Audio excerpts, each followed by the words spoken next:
پاکستان کے اندر مجھے نہیں لگتا کہ کوئی ایسی قوت موجود ہے جو ہے اسٹیبلشمنٹ کو اور میاں نواز شریف صاحب کو ایک پیج پہ لا سکے. نون لیگ نے بھی بہت کوششیں کی ہیں کہ ہمارے معاملات ٹھیک ہو جائیں شہباز شریف کے ذریعے, اور پھر آپ نے دیکھا اسد عمر کے بھائی وہ بھی گئے تھے ملنے کے لیے. اس طرح اور بھی ملاقاتیں ظاہرہ ہوئی ہوں گی. اب نون لیگ نے کہا کہ ہماری طرف سے کوئی بھی ملاقات نہیں کرے گا, لیکن حالات جو ہیں وہ نظر یہ آ رہا ہے کہ دن بہ دن خراب ہوتے جائیں گے. اس کا خمیازہ جو ہے وہ بھگتنا پڑے گا حکومت کو, اور اداروں کو ان کی ساکھ جو ہے وہ متاثر ہو رہی ہے. اور اگر یہی نقطہ نظر جاری رہا تو اس سے بہت نقصان ہوگا پاکستان کو بھی, پاکستان کے جو تشکیلاتی ادارے ہیں ان کو بھی بہت نقصان ہوگا. تو اس پہ مل بیٹھ کے سوچنے کی ضرورت ہے. مولانا فضل الرحمان نے جس طرح ہارڈ ہٹنگ کی ہے, وہ یہ پچھلے 3-4 دن سے جس طرح وہ بات کر رہے ہیں, تو کوئی تو ہوگا جو ان کو بیٹھ کے سمجھائے گا. تو شاید پاکستان کے اندر کوئی نہیں, شاید باہر سے کوئی اس طرح کی کوشش ہو سکے. خالد صاحب ایک بات بڑی خوفناک ہے, وہ یہ ہے کہ ساری اپوزیشن نے دھرنوں کا اور جو جلسوں جلوسوں کا جو ایک سلسلہ شروع کرنا ہے, اس سے تو پاکستان کی اکانومی برباد ہو کر رہ جائے گی. اور جو عمران خان کہہ رہے ہیں, پہلے کرونا سے برباد ہو گئی, عمران خان کے کچھ لوگوں کی وجہ سے بھی برباد ہوئی, اور پہلے پالیسیاں سمجھ نہیں آئی. تو یہ تو سر کسی طرف ہم جاتے ہوئے دکھائی نہیں دے رہے, اور یہ پاکستان کا سراسر نقصان ہو جائے گا. تو آپ اس بات کو کیسے لیں گے کہ اگر اپوزیشن نے, چونکہ آج مسلم لیگ نون نے پنجاب اور سرحد اور خیبر پختونخوا اور سندھ میں جلسوں کا اعلان کیا اور تاریخیں دے دی ہیں, سرگودا میں, میاں والی میں, پھر عمر کوٹ, اور ہر جگہ پہ اعلان کیا ہے کہ ہم جلسے کریں گے. تو اس کا مطلب ہے کہ یہ تو ایک ایسی موومنٹ ہو جائے گی, اور ہر کوئی جس کا دل کرے گا, جیسے خان صاحب نے دھرنا دے کے نواز شریف صاحب کو آؤٹ کرنے کی کوشش کی تھی, اب ہر لوگ ایسے ہی حکومتوں کو آؤٹ کریں گے. یہ کوئی سمجھ نہیں آ رہی سر یہ بات. دیکھیں, پہلے تو بیان بازی ہو رہی تھی میاں نواز شریف صاحب کی جانب سے اور مولانا فضل الرحمان کی جانب سے, لیکن اب انہوں نے عوام کو موبلائز کرنے کا فیصلہ کیا ہے. اور یہ جلسے ایک ٹیسٹ کیس ہے خود نواز شریف کے صاحب کے لیے, مسلم لیگ نون کے لیے بھی, کہ یہ کتنے بڑے جلسے ہوتے ہیں اور کتنے بڑے لوگ ان جلسے اور جلوسوں میں آتے ہیں. تو اس سے مومنٹم کا پتہ چلے گا, مسلم لیگ کی مقبولیت کا پتہ چلے گا, اور اسٹیبلشمنٹ کو بھی دیکھنے کا موقع ملے گا کہ کیا عوام ان کے ساتھ آنے کے لیے تیار ہیں. جو بیانیہ نواز شریف صاحب بیان کر رہے ہیں عوام کے سامنے, کیا عوام اس کو بائی کرنے کے لیے تیار ہیں. تو ان جلسوں سے ہی پتہ چلے گا, اور اس کے بعد ہی پھر کوئی نیگوشیشن ہوگا, اور اس کے بعد ہی کوئی صورتحال نکلے گی. فی الحال جو معاملات ہیں وہ یہ کہا جا رہا ہے کہ جی شاید نواز شریف الطاف حسین بننے جا رہے ہیں, جس طرح الطاف حسین کو کر دیا تھا پاکستان میں, بین کر دیا تھا, اور پھر ان کا کوئی جان لیوا پاکستان کے اندر نہیں ہے. تو مسلم لیگ نون کے کا حال بھی اسی طرح کا ہو جائے گا, اور مسلم لیگ نون جو ہے وہ اپنے قائد میاں نواز شریف سے علیحدگی اختیار کر لے گی. تو یہ صورتحال فی الحال ہوتی نظر نہیں آ رہی. ہو سکتا ہے آنے والے دنوں میں پاکستان کی سیاست میں کچھ بھی کہا جا سکتا ہے کہ کیا ہو جائے گا, لیکن یہ جلسے جو کرنے وہ جا رہے ہیں یہ ایک اسٹریٹجی کا حصہ ہے. اور اگر وہ عوام کو موبلائز کرنے میں کامیاب ہو جاتے ہیں تو پھر یقین جانیے کہ پاکستان کے اندر ایک سیاسی انتشار اور سیاسی انتشار کی جو صورتحال ہے وہ دیکھنے میں آئے گی. اور تصادم سیاسی قوتوں کے درمیان یا اداروں کے درمیان بھی سیاسی وہ تصادم جو ہے ان کے ساتھ بھی عوام کا کرنے کی کوشش کی جائے گی. تو اس سے نقصان ہوگا, ظاہر پاکستان کا بھی ہوگا اور اداروں کا بھی ہوگا. تو سوچنے سمجھنے کی ضرورت ہے دونوں طرف سے, اس اپوزیشن کو بھی اور جو لوگ میٹر کرتے ہیں پاکستان کے اندر. خالد صاحب ایک اور بات جو ہے آج نواز شریف صاحب کی تقریر میں دیکھنے کو ملی, انہوں نے جو ہمارے ہاں لوکل لڑائیوں میں جس طرح کے تانے ہوتے تھے اور جو چیزیں ہوتی تھیں, انہوں نے وہ ایک ایک بات کو یاد کروا کے اس کو کوٹ کیا ہے. حالانکہ میاں نواز شریف کے بارے میں یہ بات کہی جاتی تھی کہ وہ باتوں میں بڑا ضبط رکھتے ہیں, اب ان کا ضبط کا بندھن ٹوٹتا جا رہا ہے. یہ اصل میں ماجرا کہاں جا کے رکے گا سر؟ دیکھیں, ان کو کھیلنے کے لیے کوئی ان کے پاس فیلڈ رہ ہی نہیں گئی تھی پاکستان کے اندر, اور جس طرح وہ جیل میں چلے گئے اور جس طرح معاملات ہوئے, تو اب باہر رہ کے وہ یہی کچھ کر سکتے ہیں ٹیلی ویژن پہ, اور اپنی پارٹی کو متحرک کر سکتے ہیں. اور اگر پارٹی ان کا ساتھ دے گی تو یقینی طور پہ وہ بھی زندہ رہیں گے, ان کی سیاست بھی زندہ رہے گی. لیکن اگر اسٹیبلشمنٹ پارٹی کو توڑنے میں کامیاب ہو گئی, جس طرح نون اور شین کو الگ الگ کرنے کی بات کی جا رہی تھی, تو پھر جو ہے وہ میاں نواز شریف کے لیے حالات خراب ہوتے جائیں گے. یہی ٹیسٹ کیس ہے. میں نے یہی کہا کہ یہ جو جلسے اور جلوس جن کا اعلان کیا ہے مسلم لیگ نون نے, یہ ان کی سیاسی قسمت کا فیصلہ کریں گے. اگر بڑی تعداد میں لوگ ان جلسے اور جلوسوں میں آ گئے تو پھر نواز شریف صاحب زندہ رہیں گے, اور اگر لوگوں نے ان جلسے اور جلوسوں کا رخ نہ کیا تو پھر جو ہے وہ معاملات خراب ہوتے جائیں گے مسلم لیگ نون کے لیے اور میاں نواز شریف صاحب کے لیے.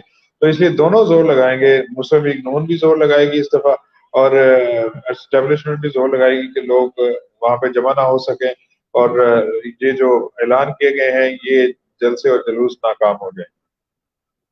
مسلم لیگ نون نے خالد صاحب ایک اور بھی بات آج کی ہے کہ انہوں نے اپنی پارٹی کی تنظیم سازی کی ہے. جو لوگ پارٹی میں نہیں تھے, ناراض تھے, ان کو منانے کی کوشش کی. اب اصل میں ایک جتھا تیار کرنے کی تو پوری کوشش ہو گئی ہے, لیکن آپ یہ دیکھیں کہ میاں نواز شریف باہر ہیں اور شہباز شریف اندر ہیں, حمزہ شہباز اندر ہیں, مریم کے بارے میں ایسی خبریں ہیں کہ وہ بھی گرفتار ہو جائیں گی. تو پیچھے ایسا کس کے پاس دم ہے, کون سا ایسا رہنما ہے جو پارٹی کو لیڈ کرے گا؟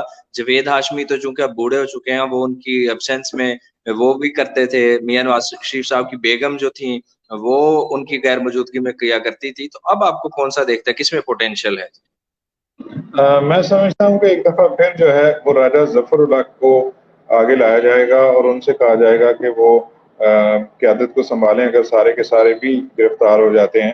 اور پھر خواجگان ہیں, خواجہ آصف صاحب ہیں, خواجہ سعد رفیق صاحب ہیں, اور اسی طرح جو ہے دوسرے جو لوگ ہیں پارٹی کے اندر, رانا ثناء اللہ ہیں, یہ لوگ موجود ہیں ابھی. اور ان لوگوں کی سیاست اور ان لوگوں کے جو روابط ہیں ان کو دیکھ کے ہی ہم یہ اندازہ لگائیں گے کہ عوام کس کے ساتھ جاتے ہیں. اگر عوام نہیں نکلے تو پھر نواز شریف کے لیے مشکلات پیدا ہو جائیں گی. کون سا سیاسی رہنما ہے جو ان کو موبلائز کر سکتا ہے, یہی دیکھنے کی ضرورت ہے. شہباز شریف اندر چلے گئے, اب بالکل نواز شریف صاحب یہاں پہ ہے نہیں. کلثوم نواز ان کی ڈیتھ ہو گئی ہے. مریم نواز وہ بھی جو ہے اگر معاملات سیدھے نہ ہوئے تو وہ بھی ظاہر ہے جیل کے اندر ہوں گی. تو کوئی بچا نہیں ہے پیچھے نواز شریف کے خاندان سے یا شہباز شریف کے خاندان سے جو لیڈ کر سکے. تو باہر سے کسی بندے کو لانا پڑے گا, اور یہی 3-4 بندے ہیں جن کا نام مجھے نظر آتا ہے کہ وہ پارٹی کی قیادت کر سکتے ہیں, اور ان کے فیصلے جو ہیں وہ ان کو آگے لے کے چل سکتے ہیں. کیونکہ اگر یہ سارے کے سارے اندر بھی چلے گئے تو پھر بھی نواز شریف تو باہر موجود ہیں, لندن میں موجود ہیں, وہ ان کے ساتھ رابطے کر کے اپنی پارٹی کو موبلائز کرنے کی کوشش کر سکتے ہیں. لیکن اصل چیز یہی ہے کہ گراؤنڈ پہ کیا ہوگا, کیا لوگ جو ہیں یہ جو ہمارے ایم پی ایم این اے ان کے ساتھ ہیں, پنجاب میں ان کا ہولڈ ہے, تو کیا وہ ان کے ساتھ جانے کے لیے تیار ہوتے ہیں یا نہیں ہوتے, یہ ان جلسے اور جلوسوں پر منحصر ہوگا. خالد کافی ہے صاحب, اس موقع پہ ہمیشہ پولیٹیکل انجینئرنگ ہوتی تھی. جی بالکل, یہ آخری سوال ہے, اس کے بعد ہم اس کو وائنڈ اپ کرتے ہیں کہ خالد صاحب ہمیشہ پولیٹیکل انجینئرنگ ہو جاتی تھی. ایسے موقع پر پارٹیوں کے جو اراکین تھے وہ توڑ لیتے تھے. حالانکہ مسلم لیگ نون پہ ہی چھانگا مانگا کی سیاست کا الزام آتا ہے, اور اس کا بانی بھی کنسیڈر کرتے ہیں. خاص ٹریڈنگ ہوتی ہے, آگے سینٹ کا الیکشن بھی ہے. تو یہ اور حال ہی میں انہوں نے 5 اراکین کو نکال بھی دیا ہے, جس میں مولانا غیاث الدین سر فہرست ہیں. تو آپ کیا سمجھتے ہیں کہ ایسا کچھ ہوگا, کوئی اور گروپ بنیں گے جیسے فارورڈ بلاک اور اس طرح کی چیزیں بنتی تھی؟ بالکل اس بات کا امکان موجود ہے. ابھی 5 افراد تو سامنے آ گئے ہیں جنہوں نے جناب عثمان بزدار سے ملاقات کی ہے, اور ان میں مولانا غیاث الدین بھی شامل ہیں.